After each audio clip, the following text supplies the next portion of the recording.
자, 세상은 나날이 발전합니다. 하루가 멀다하게 성장하는 모습을 우리는 경험하죠. 자, 그런데 이로 인한 반대의 급부도 만만치 않은 것 같습니다. 예전에는 존재하지 않던, 아니 존재했더라도 그렇게 드러나지 않았던 질병들이 요 근래 많이 나타나고 있다고 합니다. 대표적인 게 현대사회 3대 질병이 있죠. 가장 먼저 무엇이겠습니까? 불면증, 그리고 우울증, 또 하나는 스마트폰 중독이라는 거예요. 불면증, 우울증, 스마트폰 중독. 예전에는 존재하지 않고 듣기도 어려웠던 질병들이 요즘에는 하나의 그 질병의 카테고리 안에 들어와서 사람들에게 각인되고 이제 이것은 치료가 필요하다, 이런 얘기가 방송에서도 나올 정도가 되었습니다. 저는 전문가가 아니기 때문에 어떤 의학적인 진단이나 혹은 치료를 뭘 해라 이렇게 정확하게 말씀드릴 수는 없지만은 이러한 시대적인 흐름을 생각하면서 일반적으로 보면은요, 결국 공통적인 원인이 있다는 것입니다. 그 공통적인 원인이 무엇이냐면은 내가 마주하는 현실이 너무 버겁다는 거예요. 그렇지 않습니까? 내가 마주하는 현실이 너무 버겁기 때문에 이러한 질병들이 생기지 않았을까 생각해 볼 수 있다는 것입니다. 현실이 너무 고달프고 힘들어서 잠을 잃어버리죠. 그래서 불면증이 생기는 거죠. 그리고 현실의 무게 때문에, 내게 있는 현실의 무게 때문에 감정의 상처를 받습니다. 그래서 우울증이 오는 것이고, 또 현실이 너무 무겁고 버거워서 두렵기 때문에 도피하려고 하다 보니 스마트폰에 빠지게 됐다라는 거예요. 그래요. 이런 공통점이 있다는 것입니다. 현실이 너무 무겁다라는 거예요. 현실이 두렵고 현실이 내게 버겁다라는 것입니다. 근데 여러분, 제가 얼마 전에 여러모로 생각할 거리를 준 하나의 영상을 보았습니다. 그 영상의 내용은 어떤 교수가 학생들에게 이 보시면은 이제 물이 담긴 물컵을 보여주면서 이 물컵의 무게가 얼마나 되는지를 물었다는 거예요. 여러분께서는 이 물컵의 무게가 얼마나 될 거라고 생각을 하십니까? 그래서 그 영상을 보면은 학생들은 저마다 각각 생각하고 있는 이 물컵의 무게를 말합니다. 근데 이 교수님은 이렇게 말합니다. 이 물컵의 절대적인 무게는 중요하지 않습니다. 이 물컵의 절대적인 무게는 중요하지 않습니다라고 말을 했다라는 거예요. 왜 그런가 하면은, 자, 물컵 하나를 들 때는 별로 부담되지 않는 무게예요. 사실 그렇지 않습니까? 제가 이걸 들고 있다고 손이 막 떨리거나 더 이상 못 들고 있겠어요, 이렇게 반응하지는 않습니다. 근데 중요한 건 무엇입니까? 내가 이거를 얼마나 들고 있었느냐라는 거예요. 그래 여러분, 잠깐 내가 이렇게 들고 있을 때는 상관이 없는데 만약에 제가 이것을 1시간을 들고 있다고 생각을 해봅시다. 과연 이 무게가 가벼운 무게가 될까요? 아니, 1시간이 아니라 한나절을 이 물컵을 들고 있다고 생각해 보십시오. 아마 시간이 흐를수록 이 물컵의 무게는 점점 무거워질 것입니다. 그래 여러분, 이 물컵의 무게는 변하지 않습니다. 이 물컵의 무게는 변하지 않지만은 이것을 오래 붙들수록 그 무게는 무거워질 수밖에 없다는 거예요. 해결책은 무엇입니까? 이 물컵을 내려놓는 겁니다. 이렇게 딱 내려놓는 거예요. 그래 여러분, 현실에서 겪는 여러 가지 문제와 스트레스는 어찌 보면 이런 물컵과도 같은 것 같습니다. 이 물컵과도 같은 것 같아요. 잠깐 생각하고 잠깐 근심하는 것은 그렇게 데미지가 없습니다. 큰 타격을 주지 않고 그렇게 무겁지도 않습니다. 그러나 이것을 조금 더 붙들고 있기 시작하면은 그때부터는 그것이 무겁고 힘들고 심지어 아프기까지 한다라는 거예요. 이때 중요한 것은 바로 무엇이죠? 다시 말씀드리지만은 그 물컵을 내려놓는 거예요. 내려놓는 것입니다.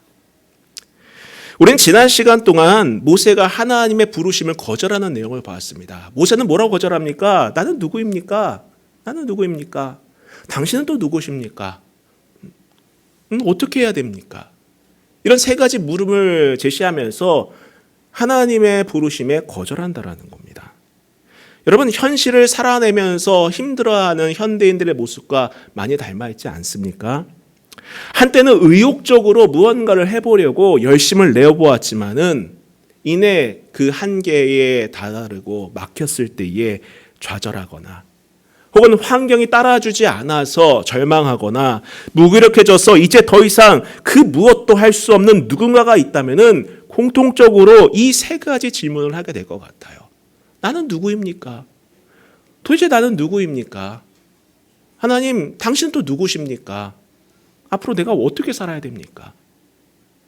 두렵습니다. 이렇게 말할 수밖에 없다는 거예요. 그래 여러분, 모세는 자신이 더 이상 아무것도 할 수 없는 무기력한 존재라는 것을 알았어요. 저는 아무것도 할 수 없는 존재입니다. 한때는 왕궁에서 40년 동안 교육을 받고 엘리트 코스를 밟았지만은 이젠 저는 아무것도 아닙니다. 더 이상 큰 일을 할 만한 마음의 힘도 없습니다. 라고 말하는 것 같다는 거예요. 그래요. 40년 광야 생활이 그를 그렇게 만들었어요. 40년 동안 다른 사람의 양을 치게 했던 그 시간들이 그 모세를 그렇게 만들었다라는 거예요. 전 이해돼요. 이해할 수 있어요. 여러분도 공감하지 않습니까? 누구라도 공감할 수 있는 내용 아니겠습니까? 그런 모세에게 하나님께서 내가 너에게 사명을 주겠다. 너를 통해 일하시겠다라고 하시니 과연 이것이 마음에 오겠습니까? 오지 않겠죠. 그 말씀을 하셨을 때 저는 힘이 없어요. 저는 자격이 없습니다. 40년 동안 물컵을 들고 있다 보니까는 이제 더 이상 들 힘이 없어요. 전 아무것도 할 수 없습니다. 그리고 내게 사명 주시는 당신은 도대체 누구십니까? 그리고 앞으로 내게 닥칠 일들이 잘 보이지 않으니까는 불확실하니까는 어떻게 해야 됩니까? 저는 자신이 없어요. 뭘 해야 될지 모르겠습니다. 막막합니다. 캄캄합니다. 어둡습니다. 이렇게 말할 수밖에 없는 거죠. 자, 그런 무기력한 모세에게 하나님께서는 뭐라고 약속하십니까? 내가 너와 함께 하겠다라고 말씀하신다는 거예요. 여러분, 우리가 물컵을 내려놓을 때 어디에 내려놔야 됩니까? 내려놓는 것도 중요해요, 여러분. 공중에서 딱 내려놓으면 그 물컵은 깨지게 마련입니다. 흔들리는 책상에 놓으면 그것은 엎어지기 마련이라는 거예요. 이 물컵을 놓을 때도 정확하게 놔야 되죠. 흔들리지 않는 곳, 안전한 곳에 내려놔야 돼요. 그래야지 이 물컵은 보존될 수 있는 것입니다. 우리에게 반석되신 분이 계십니다. 바로 하나님이라는 거예요. 믿음의 하나님께 그 물컵을 내려놓으세요.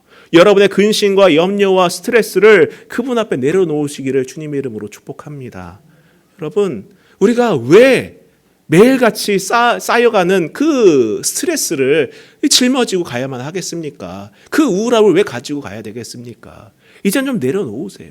안 되더라도 그런 훈련을 하셔야 돼요.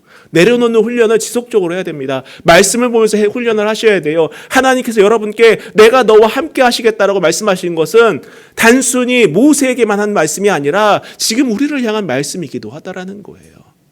주님께서는 우리의 짐을 같이 지시는 분입니다. 예수님께서는 나의 멍에를 같이 매자라고 말씀하지 않으셨습니까?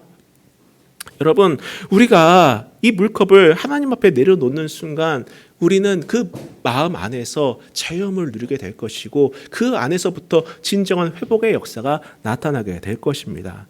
그리고 또 하나님께서 뭐라고 말씀하셨습니까? 하나님 자신은 스스로 있는 자다라고 말씀하지 않으셨습니까? 그러면서 동시에 약속을 잊지 아니하시고 반드시 이행하시는 분임을 밝혀주셨다라는 거예요. 하나님의 약속은 변하지 않으십니다. 그래서 우리가 말씀을 의지해 기도하는 거예요.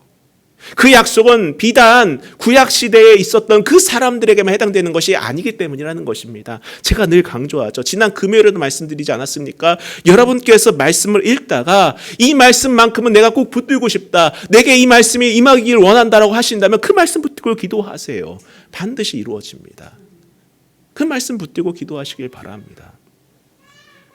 그리고 하나님께서 무엇을 말씀하셨습니까? 앞으로 감당할 일들을 위해 할 말을 주시면서 그뿐만 아니라 도울 사람도 붙여주시겠다라고 말씀하지 않으셨나요? 여러분, 우리가 있지도 않을 일, 오지도 않은 일을 왜 먼저 미리 지레짐작하여서 두려워해야 합니까? 단순히 지금 앞이 보이지 않는다고 하여서 캄캄하다고 하여서 두려워하고 있다면 여러분, 그 두려움은 진짜 현실이 될 수밖에 없는 거예요. 여러분, 그런 마음 갖지 마세요. 왜 그렇습니까? 하나님께서 우리와 함께 하실 뿐만 아니라 마땅히 그 암담한 미래라고 할지라도 그 안에서 우리가 해야 할 일들을 주님께서 알려주시고 힘을 주시고 도울 사람도 붙여주신다라는 거예요. 그 믿음 갖고 가시면 되는 것입니다. 때로는 막막해 보이죠. 우리의 미래에 대해서 장담할 수 있는 사람이 몇이나 되겠습니까? 아무도 없어요.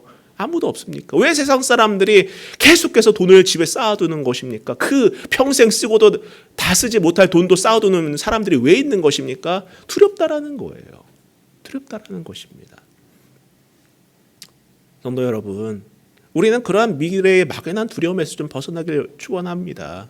믿음을 갖고 주님께서 공급해 주실 것을 믿으면서 나아갈 수 있기를 바랍니다. 어떠한 일을 맡겨주셨을 때에도 하나님 내가 이것을 감당할 수 있을까요? 라고 기도하기보다는 감당할 수 있는 힘 달라고 기도하세요. 감당할 수 있는 힘 달라고 기도하세요.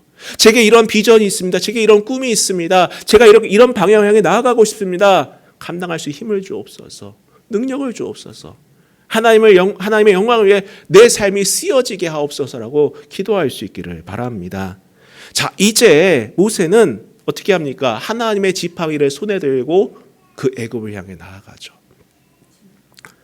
40년 동안 그의 손에 들려 있었던 그 지팡이는 이제 하나님의 지팡이가 되었어요. 아무짝에 쓸모없고 그저 양을 치던 그 지팡이가 하나님의 지팡이가 되었다라는 것은 어쩌면은 모세 그 자체가 하나님의 지팡이가 된 것이 아닐까라는 생각이 들 수도 있다라는 겁니다. 저는 우리 삶이, 우리의 모습이 하나님의 지팡이가 되어서 쓰임받기를 축원합니다. 중요한 것은 내가 누구 손에 붙들려 있는가예요.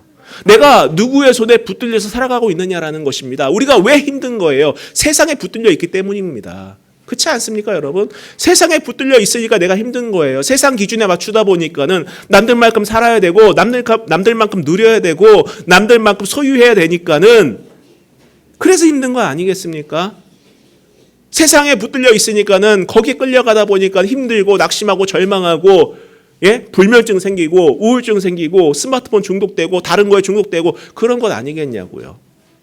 중요한 것은 내가 지금 이 순간 누구 손에 붙들려 있는가예요. 여러분 선택하셔야 됩니다.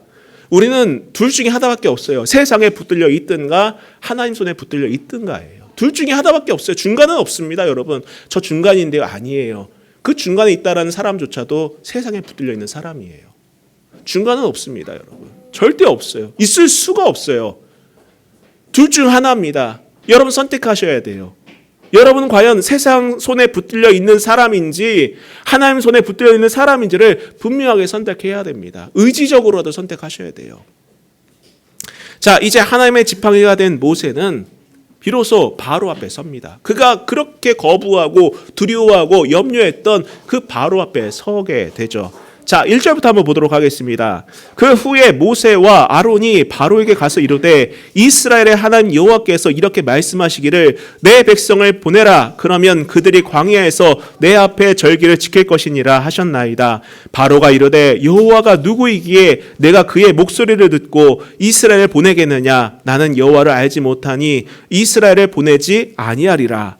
그들이 이르되 히브리인의 하나님이 우리에게 나타나셨은즉 우리가 광야로 사흘길쯤 가서 우리 하나님 여호와께 제사를 드리려 하오니 가도록 허락하소서. 여호와께서 전염병이나 칼로 우리를 치실까 두려워하나이다. 애굽 왕이 그들에게 이르되 모세와 아론아 너희가 어찌하여 백성의 노역을 쉬게 하려느냐. 가서 너희의 노역이나 하라.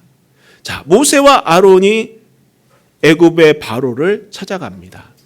그토록 마주치기 싫어했던 그 현실, 그토록 그 앞에 서기 싫어했던 그곳에 이들은 비로소 서게 되죠. 그리고 이들은 하나님께서 모세에게 전하라고 말씀하신 그대로 바로에게 전합니다. 여러분, 이것이 믿음의 사람이 세상을 마주하는 자세예요. 당당하게 그 앞에서 하나님의 말씀을 선포하는 사람이라는 것입니다. 물론 그 앞에서 성경 말씀 말하라는 것이 아니라 믿음을 갖고 서라는 거예요. 당당하게 서라는 것입니다. 이게 세상을 마주하는 믿음의 백성들의 삶이에요. 두렵고 떨리고 염려되고 근심되고 무섭지만은 믿음 갖고 서는 거예요. 말씀 붙들고 서는 것입니다. 당당하게 서는 거예요. 그게 하나님 백성의 삶이에요. 여러분 두려워하지 마세요. 당당하십시오. 여러분의 마음에 힘을 얻으시길 바랍니다.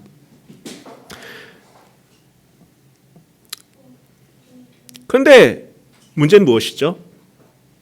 이미 하나님께서 말씀하신 대로 바로는 거부해요. 거절합니다.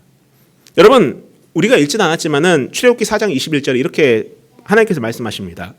여호와께서 모세에게 이르시되 내가 애굽으로 돌아가거든 내가 내 손에 준 이적을 바로 앞에서 다 행하라. 그러나 내가 그의 마음을 완악하게 한즉 그가 백성을 보내주지 아니하리니.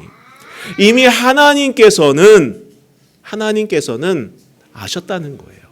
바로가 돌이키지 않을 것이라는 것을 아셨다는 것입니다. 참고로 여기서 하나님께서 완악하게 하셨다는 표현이 등장을 하죠. 자, 이 표현은 다분히 오해의 소지를 일으킬 만한 표현이긴 합니다. 그러면 하나님께서 바로의 마음을 정말 완악하게 만드셔서 백성들을 떠나보내지 못하게 하신 것 아닌가라는 생각을 가질 수도 있겠죠. 근데 여러분, 이 표현은 이런 표현입니다. 그의 마음을 완고하게 만드셨다라는 의미가 아니라 그가 완고하게끔 내버려 두셨다는 거예요. 완고하게끔 내버려 두셨다는 것입니다. 여러분, 성경에서 보면은 하나님께서 악을 대할 때 하는 공통점이 있어요. 물론 즉각 심판하신 경우도 있겠지만은 대부분 보시면은 때때로 그 악을 잠시 그대로 두실 때가 있다라는 거예요. 그냥 가만히 내버려 두실 때가 있어요. 우리는 성경 곳곳에서 그런 모습들을 봅니다. 가까이서는 신약에서도 가룟 유다가 있지 않습니까? 악을 그냥 내버려 두실 때가 있어요. 그들의 선택을 그냥 놔두실 때가 있습니다. 왜 그러십니까? 그때가 될 때까지 하나님의 구원 사역을 이루실 때까지 그분의 섭리 가운데 잠시 놔두는 것이지 방관하시는 것이 아니라는 거예요. 즉 완악하게 하다라는 이 표현은 바로가 완고하게 악을 행하는 것조차 그것조차도 하나님의 통치 아래 있다는 것을 말해주는 표현일 뿐이라는 겁니다. 그 사람이 잘나서 힘이 있어서 완악하게 된 것이 아니라 그것조차도 하나님께서 통치 아래 있다는 거예요. 그 사람의 그 완고함조차도 하나님께서는 섭리로 사용하셔서 하나님의 일을 이루어 가신다는 겁니다. 여러분, 우리는 종종 우리 주변에 악을 마주할 때가 있어요. 그렇지 않습니까? 우리 주변에서 악을 마주하고 불편한 진실을 마주할 때가 있어요. 왜 저런 일을 우리가 봐야만 하는지, 왜 저러한 현실을 우리가 경험해야 하는지 이해할 수 없는 일들을 볼 때가 있다는 것입니다. 하나님, 지금 당장 저 악을 처단해 주세요. 지금 당장 저 사람들의 아픔을 위로해 주세요. 이런 얘기할 때가 왜 없겠습니까? 저도 있어요. 2014년도에 그 아팠던 진실들, 저도 자녀를 키우는 입장에서 그 세월호가 바다에 가라앉을 때 그 생생한 라이브 현장을 보면서 눈물로 기도했어요. 그리고 올려주시면 안 돼요. 이런 기도를 했습니다. 너무 마음이 아파가지고.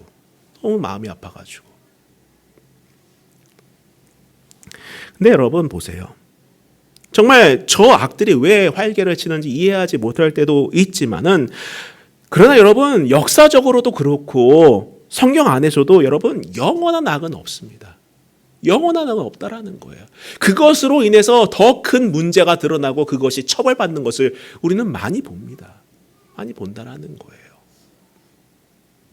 그러니 여러분, 우리의 삶 속에서 경험하게 되는 여러 가지 불합리함들, 악들 때문에 근심하지 않으시기를 축원합니다. 여러분, 반드시 하나님께서는 심판하십니다. 반드시 하나님께서는 그분의 섭리 가운데서 만들어 가신다는 것을 여러분 믿으시길 바라요. 아무튼 이미 하나님께서는 바로가 거절하실 것이라는 것을 아셨고 미리 모세에게 귀뜸을 해주셨어요. 너가 가서 말을 하겠지만은 바로는 거절할 거야. 자, 그러면 이것이 어떻게 우리가 받아들일 수 있습니까? 자, 그런 면에서 당장 모세는 바로의 거절이 낙심거리가 되겠습니까? 안 되겠죠. 당연히 안 되겠죠. 호기롭게 바로 앞에 섰는데 거절당했어요. 아무 생각 없이 섰다면은 하나님 뭐예요? 저 하나님 의지하면서 당당하게 말을 했는데 거절하네요. 하나님 없는 거 아니에요? 능력 없는 거 아니에요? 라고 반응할 수 있겠죠. 근데 이미 모세는 무엇을 들었어요? 바로는 거절할 거야. 그래도 가서 해야 돼. 그럼 모세의 입장에서는 어떻겠습니까? 이거 하나님께서 예측하신 거야 라고 반응하지 않겠습니까? 거절?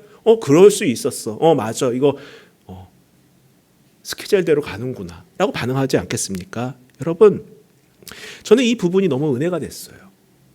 왜 그런지 아십니까? 우리는 말씀 안에서 수많은 하나님의 섭리와 약속들을 봐요. 그렇죠? 우리가 성경 묵상하는 목적이 그거잖아요. 하나님의 섭리와 그 약속들을 봅니다. 그리고 그러면서 우리의 현실을 마주해요. 한번 보세요. 우리는 때로는 버거운 현실을 마주할 때가 있어요. 그렇죠? 한 주간도 여러분 버거운 삶을 사셨을 것 같아요. 때로는 세상의 거절을 경험하기도 했고 믿음의 시련이나 눈물의 기도도 드렸을 수도 있습니다. 이런 여러 가지 일들. 자, 그럼에도 불구하고 우리가 낙심하지 않을 이유가 여기 있다는 거예요.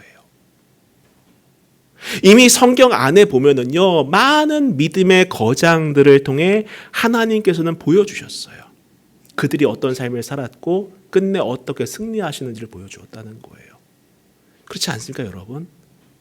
어느 한 사람도 여러분 한 번에 그냥 프리패스로 쭉 간 사람이 없어요. 그렇지 않습니까, 여러분? 우리가 잘 알고 있는 많은 믿음의 인물들을 한번 보시기 바랍니다. 우리가 닮고 싶어하는 성경적인 거장들을, 영적 거장들을 한번 보시기 바라요. 그냥 아무 염려와 아무 근심 없이 프리패스로 그들이 말한 대로 다 갔습니까? 한 사람도 없어요. 한 사람도 없어요. 다 거절당하고 다 불합리한 상황에 놓이기도 하고 때로는 알 수 없는 그러한 막힘으로 인해 좌절도 하고 응답도 더디되기도 하고 눈물을 겪기도 하고 고통도 당하기도 했지만은 우리가 성경에서 보았던 그런 인물들의 공통점은 무엇입니까? 결국에는 승리했다라는 것입니다. 여러분은 어떤 선택을 하시겠습니까? 잠깐 지금 기쁘다가 평생 불행하게 사시겠습니까? 아니면 힘들고 어렵더라도 마침내 승리하는 인생을 사시겠습니까? 여러분, 우리가 말씀을 묵상하면서 기도하는 이유는 무엇입니까? 단순히 내 뜻대로 기도하지 않기 위해서예요. 말씀을 보면서 그 사람들의 삶을 보면서 하나님께서 어떻게 역사하신지를 발견하면서 하나님, 내가 이 순간에 이러한 절망과 이러한 눈물과 이러한 아픔을 겪고 있지만은 하나님께서 약속하신 이 약속들을 바라보면서 저는 기대합니다. 반드시 나를 통해서 하나님께서 일하실 것을 저는 확신합니다라고 저는 바라볼 수 있다라는 거예요. 여러분 보시기 바랍니다. 여러분 보시기 바래요. 분명한 것은 여러분, 하나님의 사람은 반드시 승리한다라는 것입니다. 하나님께서는 자기 백성을 통해 그분의 약속을 이루어 가심을 믿기 때문이라는 거예요. 자, 2절을 다시 보면 바로는 또 이런 말을 합니다. 자, 2절을 보시면 바로가 이르되 여호와가 누구이기에 내가 그의 목소리를 듣고 이스라엘을 보내겠느냐? 나는 여호와를 알지 못하니 이스라엘을 보내지 아니하리니. 자, 보세요. 그는 여호와를 모른다라고 말을 하면서 이스라엘을 보내지 않겠다라고 답변을 합니다. 자, 이것은 이 바로 왕이 이스라엘의 하나님에 대한 것에 대해서 처음 듣는다는 의미가 아니에요. 생전 들어보지 못했는데 처음 들었는데 이게 무슨 뚱딴지 같은 소리냐? 이 말을 하는 것이 아닙니다. 자, 여러분, 애굽을 통치하는 바로가 그 거대한 노예 민족이 섬기는 신을 모를 리가 있겠습니까? 당연히 알겠죠. 여러분, 국가 지도자는요, 그 민심을 읽을 줄 알아야 돼요. 어떤 흐름이 있는지, 무엇이 유행하고 있는지, 어떤 모습들이, 어떤 문화가 형성되어 있는지를 대부분 다 알고 있어요. 그래야지 그 국가를 통치하고 백성을 통치할 수 있기 때문입니다. 자, 근데 보세요. 다만 그의 발언은 자신과 애굽은 여호와 하나님과 아무런 상관이 없다는 말이에요. 나하고 이 국가는 너희의 하나님하고는 아무런 상관이 없어 라는 말입니다. 이것은 여러분, 하나님에 대한 무지가 아닙니다.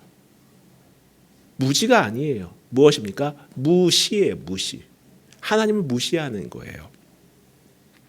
여러분, 고대 근동의 역사를 보면은요, 그 고대 근동은 그 국가의 힘이 곧 그 국가가 섬기는 신의 힘이라고 여겼어요.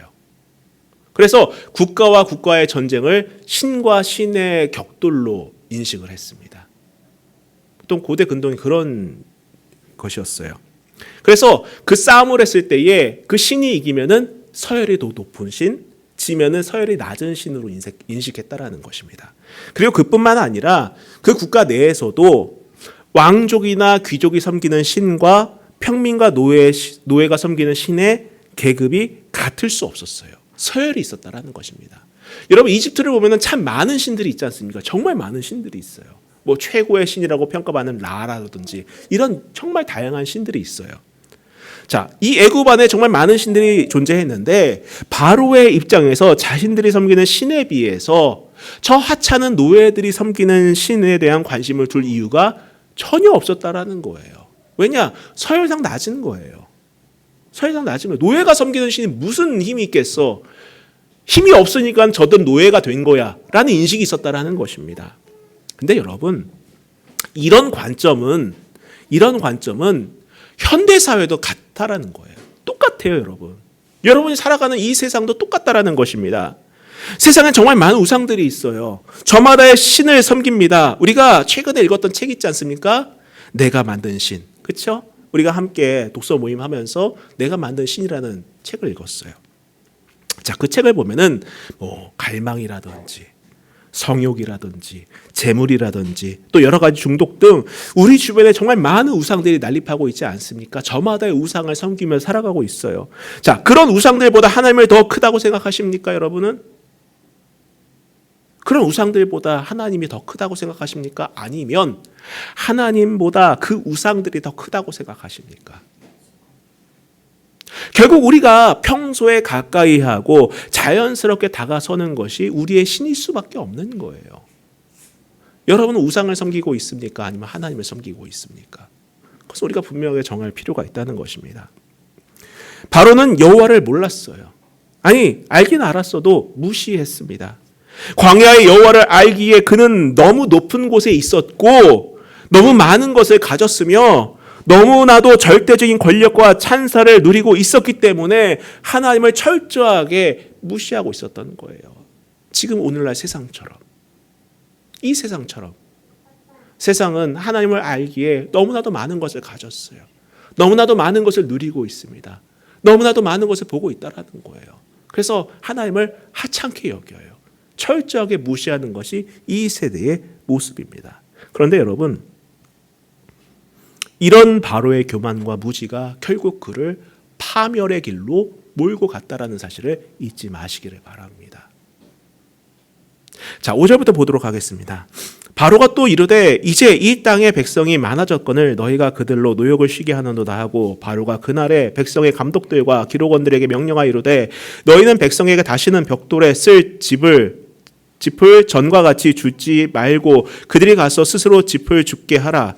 또 그들이 전에 만든 벽돌 수요대로 그들에게 만들게 하고 감하지 말라. 그들이 게으름으로 소리질러 이르기를 우리가 가서 우리 하나님께 제사를 드리고자 하니 그 사람들의 노동을 무겁게 함으로 수고롭게 하여 그들로 거짓말을 듣지 않게 하라.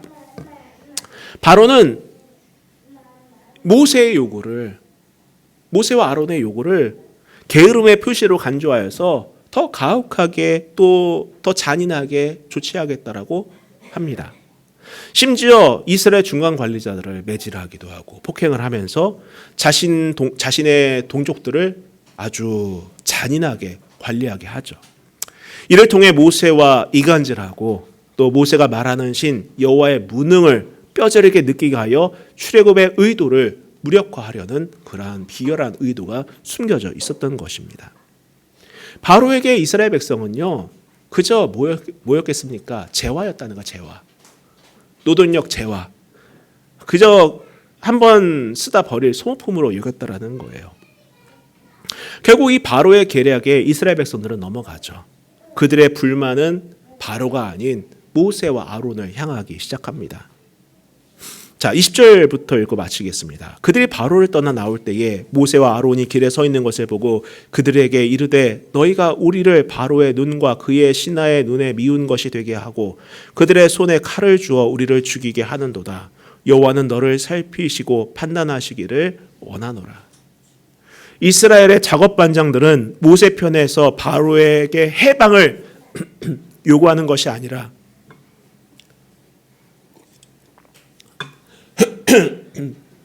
해방을 요구하는 것이 아니라 무엇입니까? 오히려 자신들을 모세와 아론이 공경에 빠뜨렸다라고 비난하고 있다는 거예요.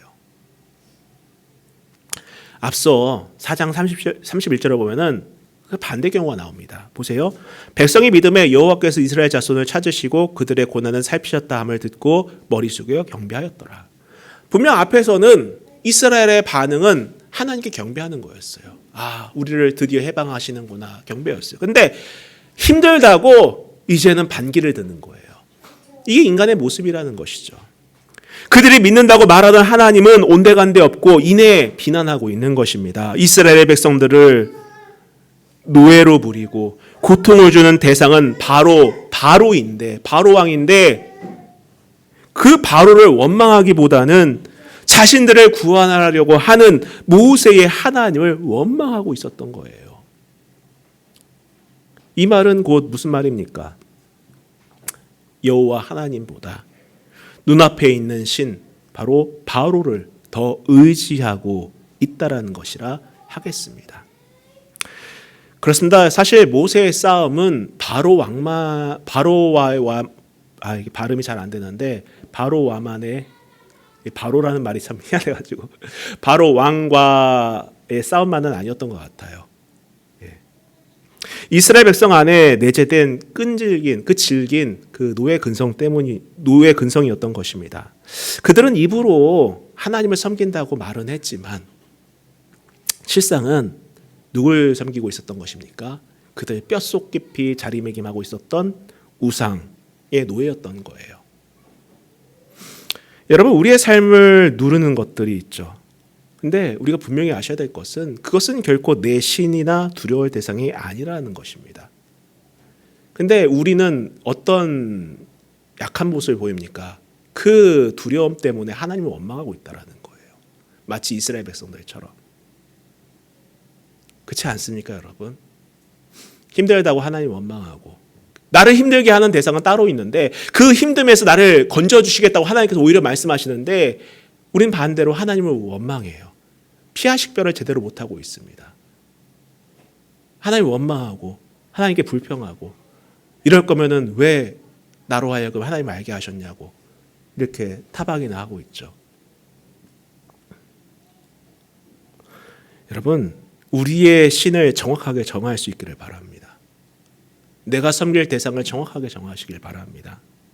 나를 구원하신 분은 오직 하나님 한 분이십니다. 나에게 안식 주실 분은 오직 하나님 한 분뿐이십니다. 내 근심의 물컵을 내려놓을 분도 오직 하나님 한 분뿐이심을 여러분 기억하시기를 바랍니다.